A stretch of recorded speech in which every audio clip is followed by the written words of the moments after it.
चुनाव में लड़ाई नहीं, लेकिन जो चुनाव में लड़ता हूँ या लड़वाया मैंने पिछले साल, उसमें तो लोगों ने मुझे विश्वास किया और भर भर के वोट दिया। एक सवाल है, ये नरेंद्र मोदी जी हैं माननीय प्रधानमंत्री हैं, उनका 10 वर्ष का जो कार्यकाल है उसको लेके आप क्या कहें? आप सांसद का चुनाव लड़ने जा रहे हैं तो निर्दलीय हैं, तो आपके पास दोनों पक्षों के साथ जाने का मौका है, लेकिन नरेंद्र मोदी जी के प्रधानमंत्री के कार्य विश्लेषण किया तो आपको उनका कार्य कैसा?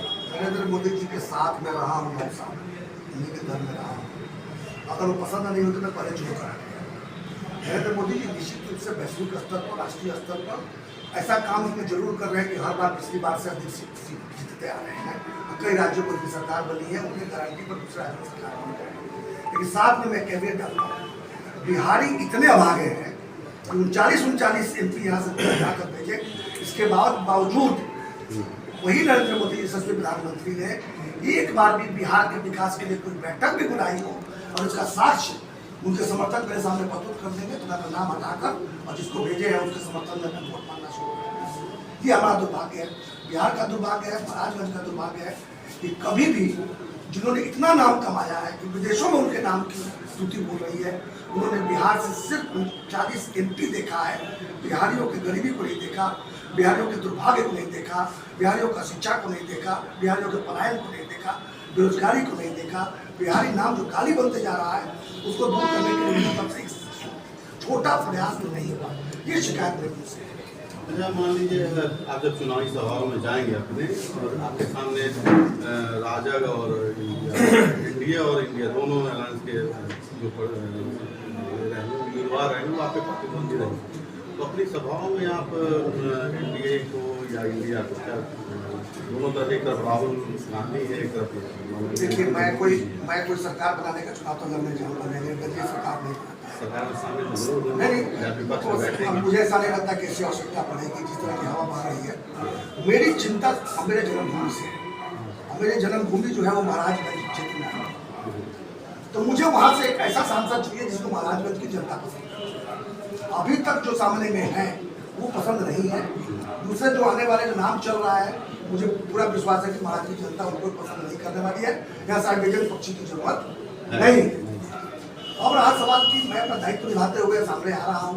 अगर यहाँ की जनता मुझे चुनकर भेजती है तो मेरा फोकस महाराजगंज पर, किसकी सरकार बनती है और जिसकी भी सरकार बने, मैं महाराजगंज की वकालत वहाँ करूँगा।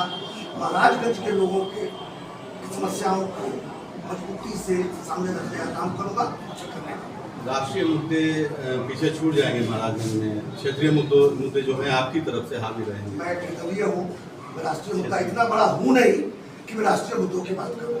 निर्दलीय उम्मीदवार मैं इसीलिए बना हूँ कि महाराजगंज में तथाकथित जो राष्ट्रीय दल है दोनों, वो अपने दायित्व का निर्वहन ठीक से नहीं कर रहे हैं।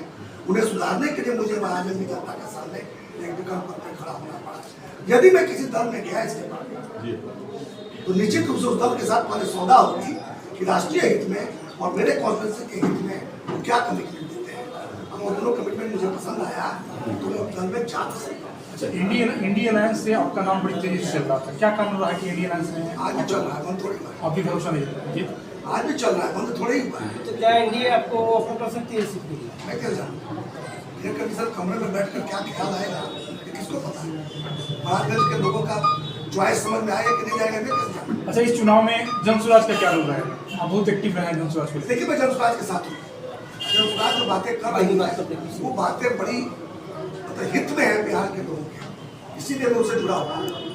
और जब तक निर्दलीय हूँ तब तक मेरे लिए कोई समस्या भी नहीं है, क्योंकि मैं साथ में हूँ। यदि कोई ऐसा समय आ गया कि मुझे लगा कि नहीं मुझे कोई और निर्णय लेना चाहिए, तो मैं शांति से बैठकर बात करके तब निर्णय लूँगा। मैं अकेले निर्णय नहीं लेने वाला हूँ, क्योंकि जिसके साथ मैं 2 साल से जुड़ा हुआ हूँ और बिहार के हित के लिए प्रयास कर रहा हूँ, उसको ऐसे ही छोड़ने की कोई इच्छा मुझे नहीं है। जब से आपने ये ऐलान किया है चुनाव लड़ने का, कई शक्तियाँ हैं बिहार में जो जिनकी अहमियत है बिहारी राजनीति में, उनके बारे में चर्चा हो रही कि वो आपके लिए आएंगे महाराज में। गाँव परिषद में। मुझे नहीं पता आप किसकी बात कर रहे हैं। आपके संदेह सूरजभान जी की, तो मेरे राम किशोर जी तो मेरे जब समझी है तो आएंगे ही। समझी है तो राम आएंगे। किशोर जी राम आएंगे। किशोर जी देखिए अभी किसी इस बार जो चुनाव हो रहा है उसमें कहीं हिस्सा नहीं ले रहे हैं। इसलिए मेरी अपेक्षा नहीं है, न्याय स्वागत है, लेकिन मेरी इसकी अपेक्षा नहीं है। क्योंकि जो भी निर्णय होगा प्रशांत किशोर मैं अभिन्न हूँ भैया। ये जो जनस्वराज अभियान जो है मैं उससे हृदय से जुड़ा हुआ हूँ और उसका मैं अभिन्न हूँ। उनसे मैं सलाह लेकर ही कोई निर्णय लेता हूँ। जो निर्णय लूंगा या जो आपके समक्ष हूँ तो निश्चित रूप से दायित्व तो निभाने का काम कर रहा हूँ। उसमें जनस्वराज से कोई कॉन्फ्लिक्ट नहीं है, कोई कॉन्फ्लिक्ट ऑफ इंटरेस्ट नहीं है। जैसे आज मैं निर्दलीय एमएलसी होकर भी जनस्वराज का हिस्सा हूँ, मैं निर्दलीय सांसद होकर जनस्वराज का हिस्सा हो सकता हूँ। इसलिए मैं ऐसा कुछ नहीं कर रहा हूँ जिसमें कोई कॉन्फ्लिक्ट ऑफ इंटरेस्ट आए जनस्वराज के साथ। हाँ, जनस्वराज के जो मेरे मित्र हैं जो उनकी सभा में उपस्थित है, जनस्वराज से जुड़े हुए हैं, वो मेरे व्यक्तिगत मित्र हैं, निश्चित रूप से हमारे चुनाव में भाग लेंगे।